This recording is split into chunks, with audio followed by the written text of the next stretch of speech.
Souvenez-vous, les heures pendues au téléphone avec votre premier amoureux, le coup de fil aux parents pour dire que tout va bien ou tout va mal. C'était dans les années 70, 80, 90. Tiens, voilà une dame qui, elle, se souvient. C'était l'occasion de pouvoir être dans la rue et téléphoner librement, simplement avec des pièces de monnaie, quoi. Vous vous souvenez de ça, de faire la queue?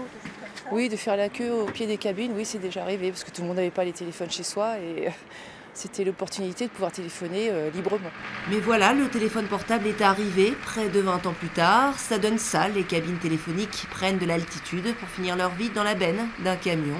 Jusqu'à présent, la loi d'obligation de service universel obligeait France Télécom puis Orange à maintenir au minimum 2 cabines par commune de plus de 1000 habitants. Elles étaient bien souvent beaucoup plus nombreuses. Depuis le 14 février, cette loi est en suspens. Dans l'attente de nouvelles directives, l'opérateur fait le grand nettoyage, comme ici à Quiberon.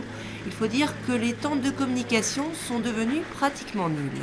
Il reste quelques minutes sur des services souvent gratuits d'ailleurs, mais aujourd'hui avec le développement à la fois des mobiles et à la fois de la voix sur IP sur les installations Internet au débit des maisons, n'utilise plus du tout les cabines et c'est en train de complètement s'éteindre.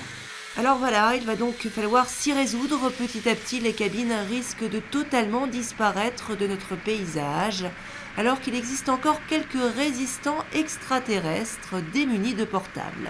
On a cherché. On est allé dans le Midi par exemple l'an dernier et on a eu besoin de téléphoner à ma fille qui est en Normandie. Ça a été la croix et la bannière. Regardez bien cette cabine située à quelques kilomètres du bourg de Quiberon. Pour l'instant, elle a le droit de garder la vie sauve, au moins jusqu'en 2015. Un petit soulagement pour les grands nostalgiques de la cabine.